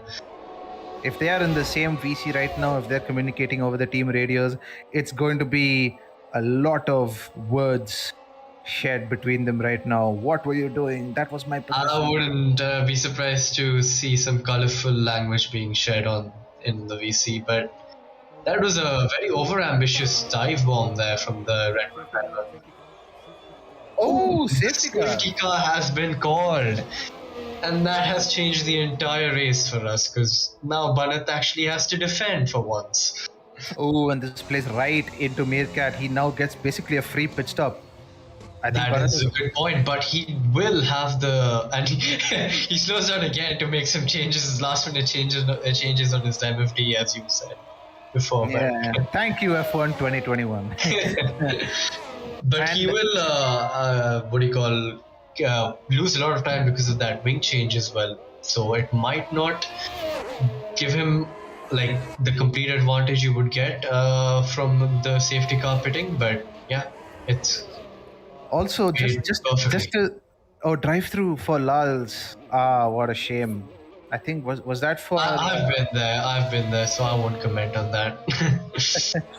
Although I do want to point out, just to bring some comedic element into, as if there hasn't been a lot of comedic elements in the race so far, I should point out that conveniently for Red Bull, it is an AlphaTauri that binned it and brought out the safety car. Conspiracy much? Yes. Yeah. Hot under our collars. Off today. Yeah, I know. Yeah. Something's spreading. It's a new variant, man. Yeah, it's called. Yeah, but we'll let all the conspiracy theories explode in the chat, as the chat has conveniently pointed out that Freeman has gone onto the softs. That's an interesting strategy. Those softs will be rapid, that's for sure, but and so has Banat. They're definitely not taking This could be a disaster for Alpine. If I may. Oh, Tarang has retired. I think, yeah, he's just pulled over on the side of the pit straight and just called it a day. Yeah, that's quite a while away from the last corner, so not sure what's happened there, honestly. Although I think a part of me I think he just pulled into the pits and called it a day. I think they may have had engine issues, in air quotes, engine issues. So, yeah, the unfortunate day for Ferrari. They've lost one of their cars. Harry is shedding tears right now. It's okay, Harry. It's okay. Well, I will shed tears about that, but I need to point out that this could actually be a good choice of tires from the Alpines, because they will have to do 10 laps, if I'm not wrong, at max, or 9 laps on those softs, and I don't think that's a problem. It isn't, but those last 2 laps, the tires will be crying for help, and the mediums will be all fine and dandy. So. And I think more than the tire advantage, I think it's more of a pace advantage. I don't want to outright claim that MEERKAT is faster than Banat, but the man has shown some otherworldly pace in today's race. So given a fresh set of mediums, which will definitely be able to allow him to push even beyond those 12 laps even. But he does have that penalty looming over him as well, so... yeah, that could play into it, but unless he chooses to get it removed from some incident that might have happened, but yeah. I definitely wouldn't put it past MEERKAT to just absolutely send it on these last 11 laps and just throw balls to the wall and just go, no consequences, just send it. And absolutely, and it seems Paras, who's having a pretty poor race, he's been thrown back into the picture for the race win as well, because he has no penalty. He's on in my opinion, he's on the better compound, and yeah. Tell you what though, that Aston Martin safety car, whew, it's a nice fresh change from the AMG. I mean, I like the AMG, but it's a fresh change. Absolutely, the Aston Martin safety car is just chef's kiss. So good. Yes, such a pretty car. I think Banat is getting a full-on view of that Aston Martin ass right now. I think that's the only time that he's ever been second in this race so far, because it's pretty much been clean sailing for him right from turn 1, lap 1.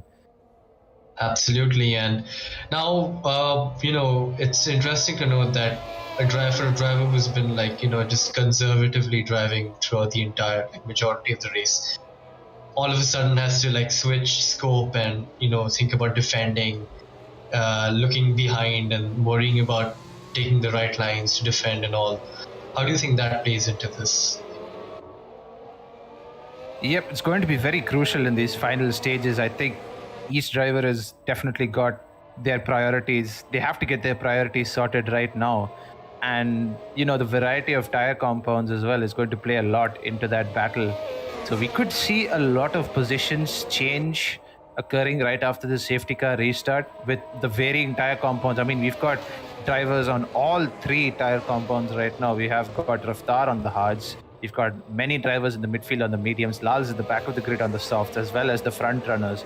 So there's going to be varying pace advantage as well as varying age on those tires. Apologies. So it is going to be very important for those front runners, especially as Tarang leaves the session after retiring. Unfortunate for him, unfortunate for the Ferrari driver.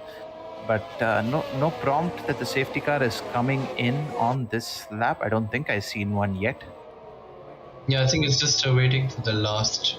There's a Ferrari at the back who's not last. Wait, so does that mean Rambo's still a lap down? I think so. Okay. And yeah, safety car is in this lap. So yeah, I think we're ready to go racing again.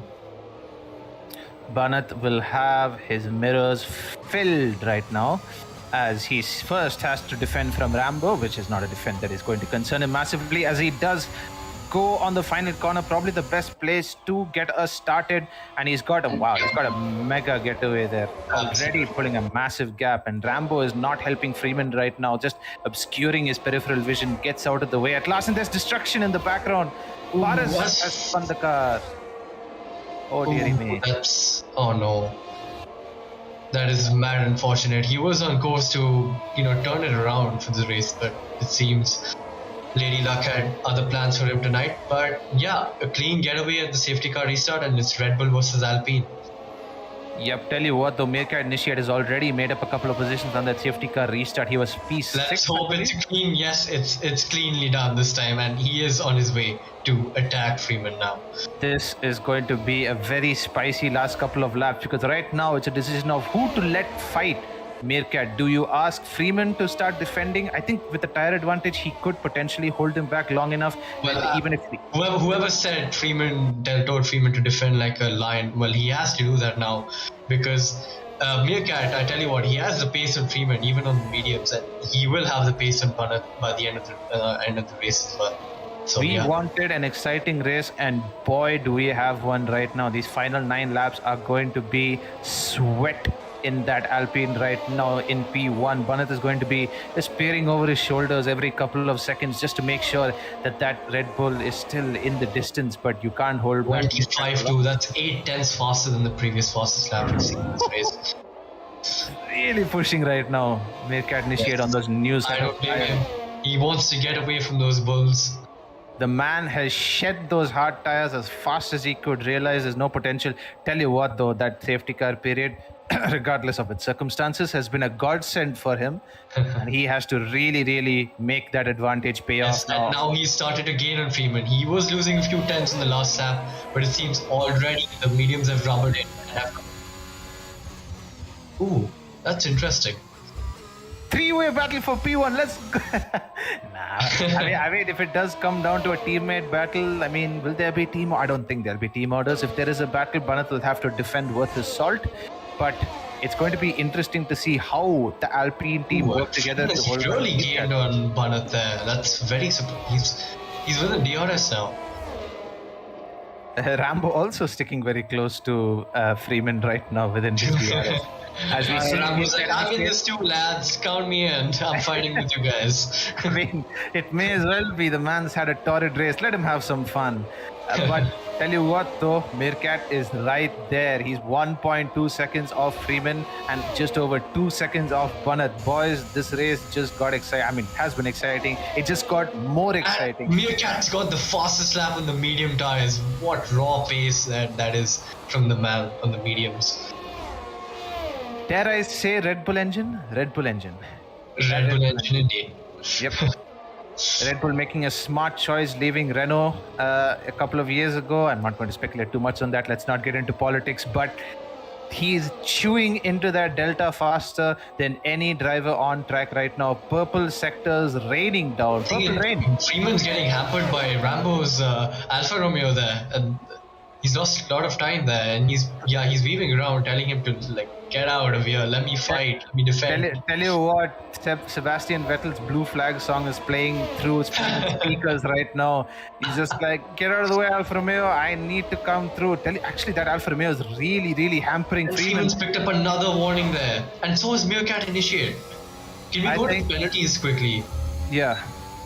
I was gonna suggest the same. There's a battle erupting for P4 as well. A7 Warhammer right on Abhi's tail as well. MEERKAT initiates picked up 12 seconds worth of penalties. That is going to. We did not keep a track of the penalties. We thought we'd leave it until the end, but that does majorly swing it against him. Yeah, that'll drop him down all the way to P8 right now. Yeah, that safety car has hampered him more than helped him.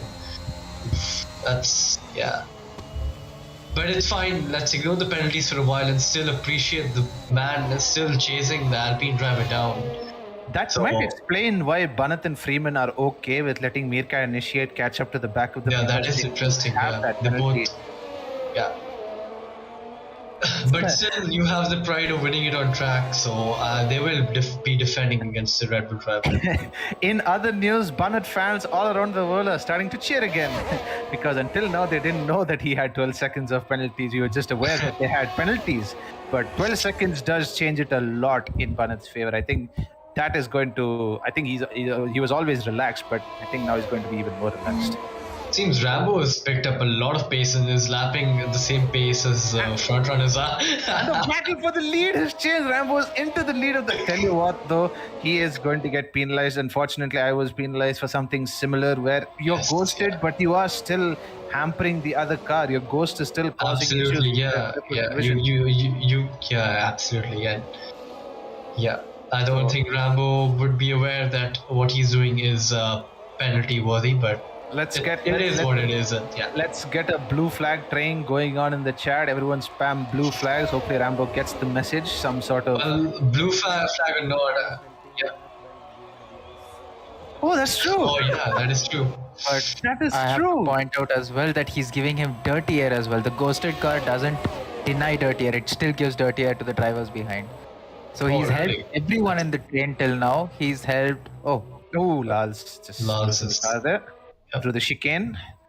Yeah. And Warhammer has taken Abhi. Ooh, they're still going side by side, and I think it was a bit of a squeeze there from the Merc driver, but a clean move nonetheless. And MEERKAT's taking Freeman. It is close enough to the point where MEERKAT is now beginning to think about how he can get the move done, where he can get the move done. I think the chicane, there's a DRS zone right after the chicane. That's going to be the first major opportunity for him. Tell you what, if MEERKAT still keeps up the pace, he might just keep P3 because Warhammer is quite a while away and he does have a penalty as well. He is showing that God pace right now, although he's really taking those track limits for granted. 12 seconds already, could end up being 15. I dare not say that, but it could end up being so.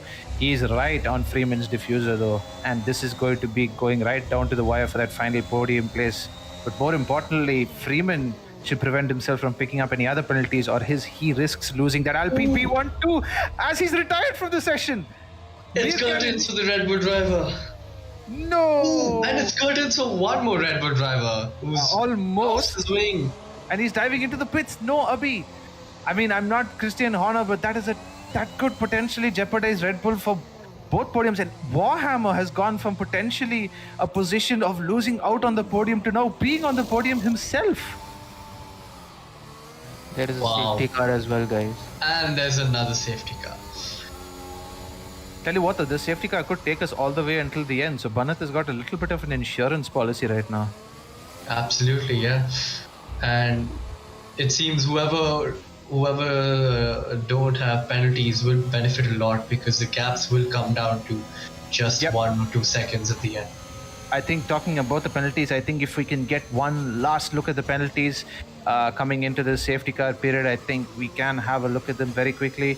So Monk and Abhi are in queue for some good points if they don't get any penalties.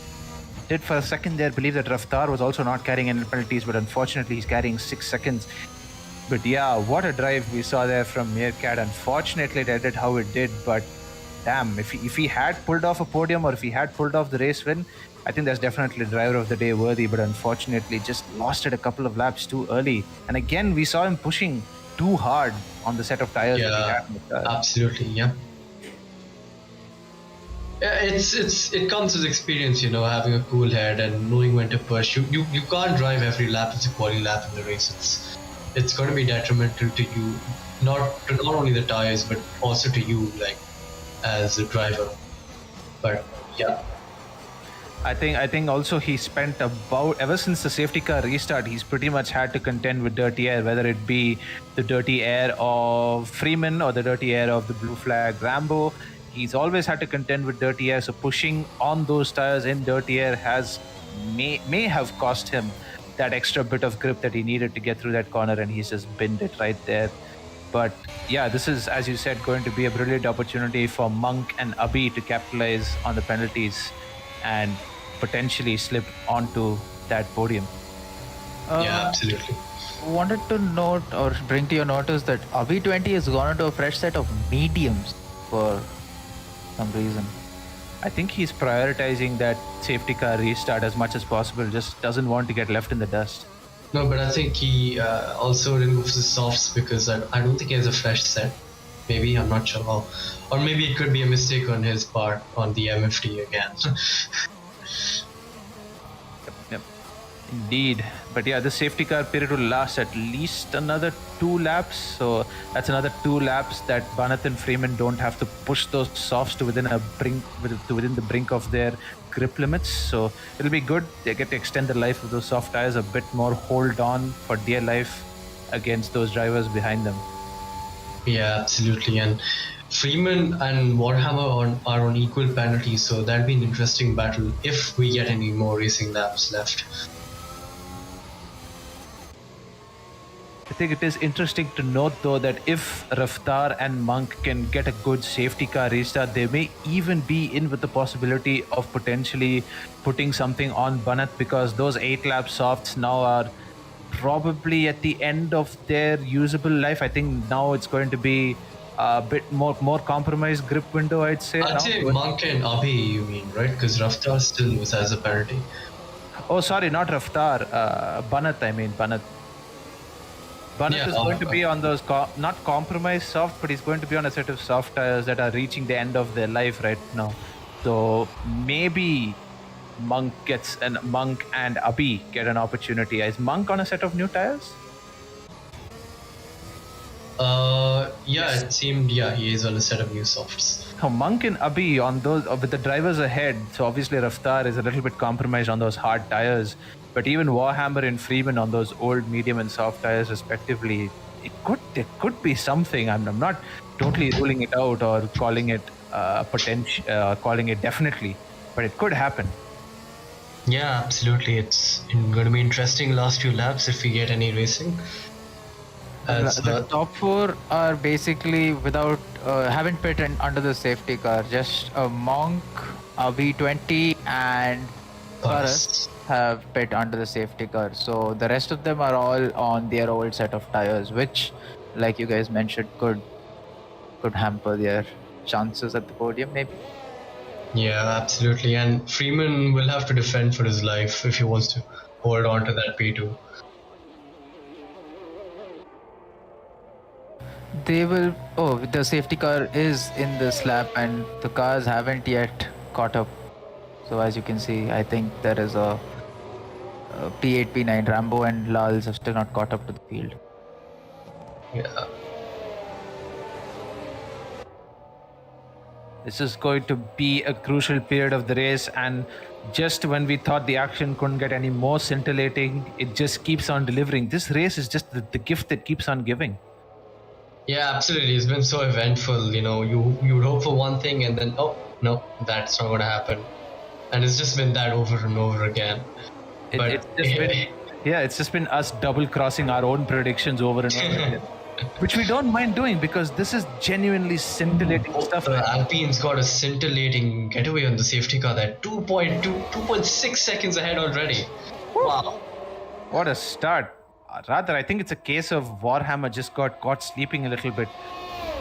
Another thing to note is the softs will be easier to get heat into them, so the mediums will be trying for temperature, I guess. And the heart's even more so.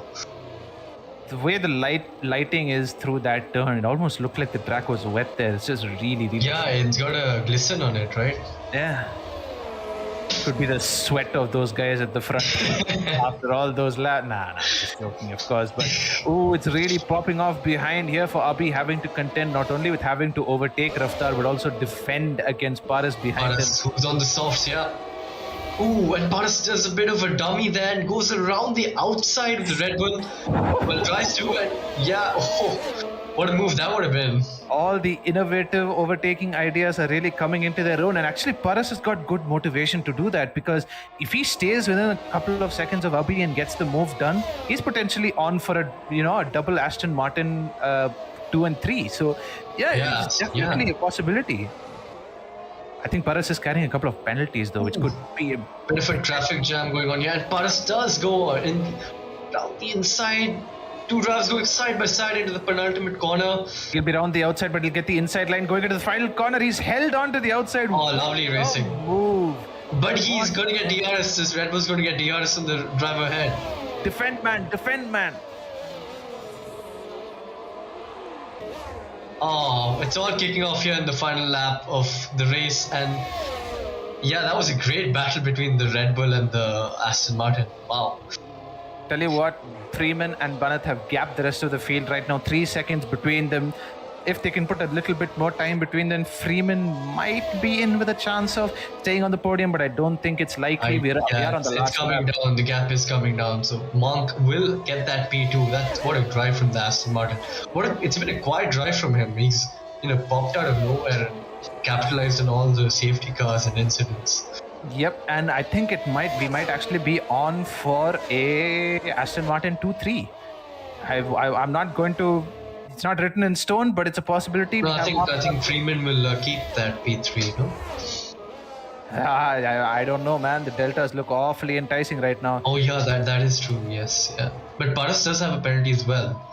Oh, yeah, true. That is, yeah, so he could be on the cards for a P3 somehow from P6. Wow. As Banat rounds the final couple of corners, what a drive this man has put on. It's been fairly routine for him, but those safety car restarts have played majorly in his favor. Yes, does the celebratory weave as well as he would. Freeman crosses the line. Now it's going to be where it makes sense. Monk obviously gets the position being right behind, but will A7 Warhammer... Ooh! That is not going to be the case. Freeman's going to keep his podium. You're right. By 6 cents. Wow. That was close. That was... Wow, what a race. What a rush. What a race. What a rush indeed.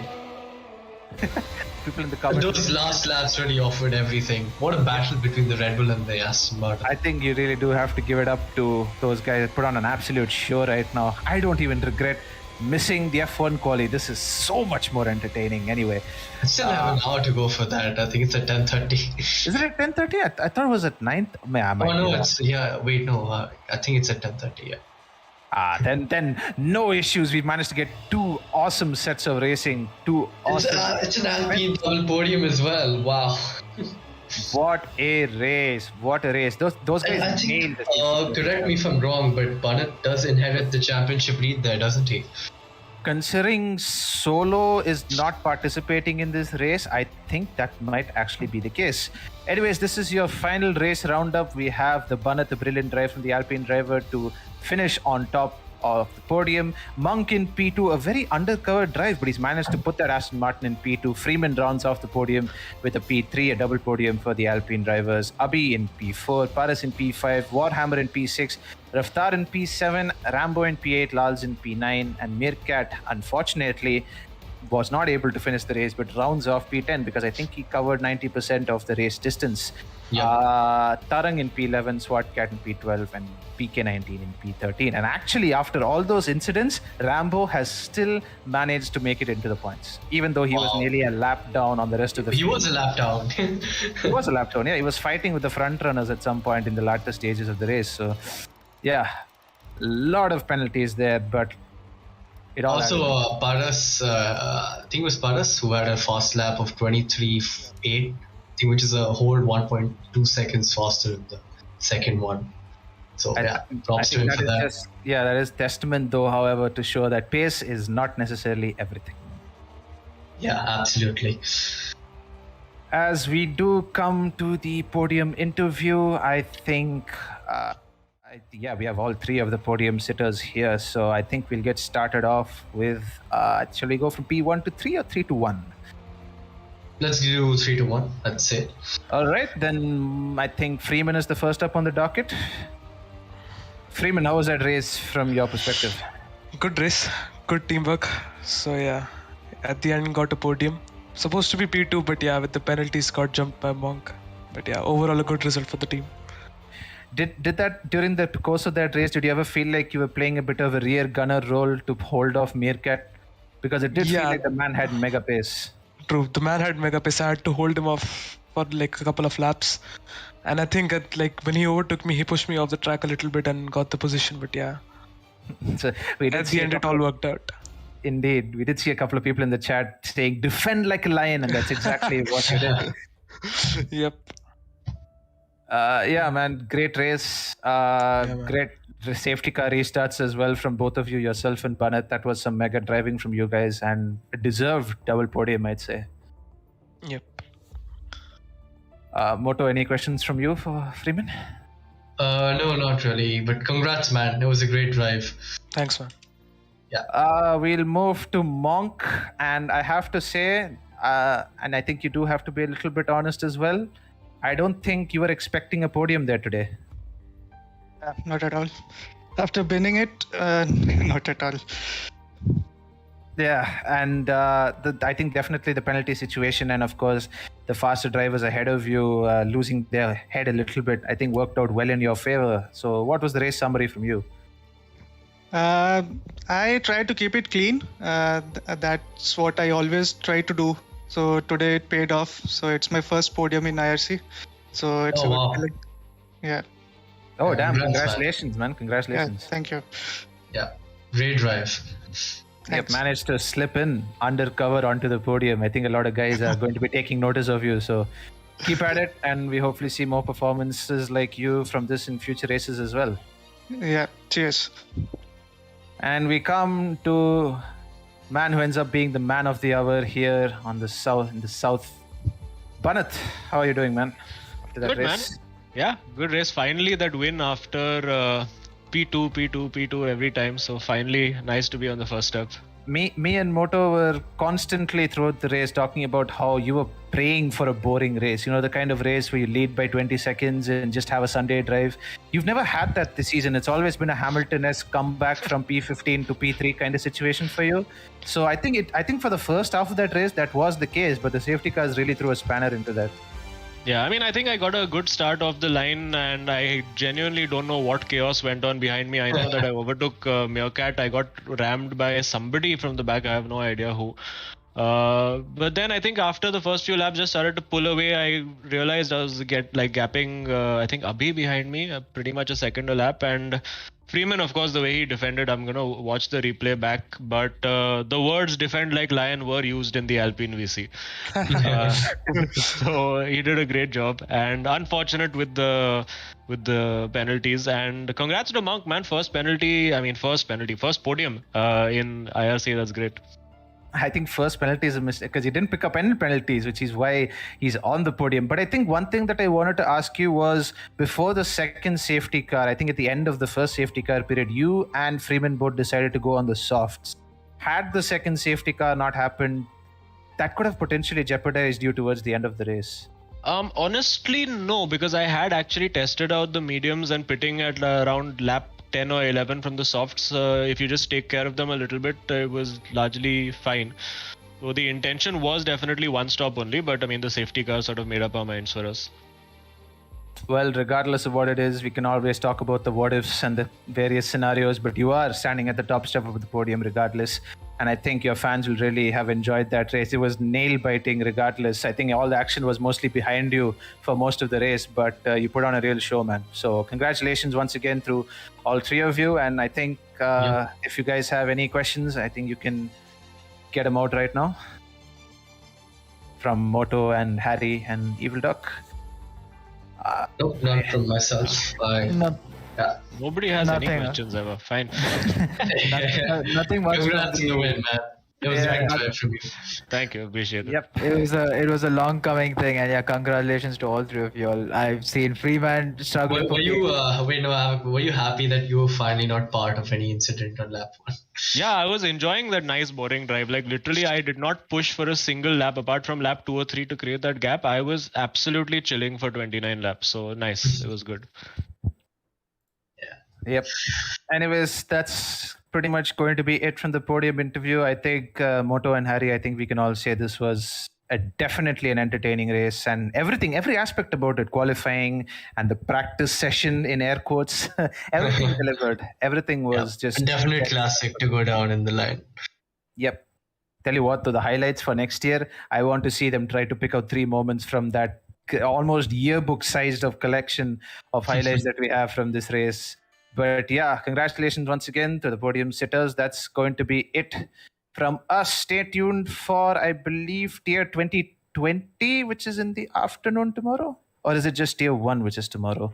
Tier 2020 in the afternoon tomorrow, which is probably gonna be me in the com box. So I will be happy to host you guys or talk to you guys for sure.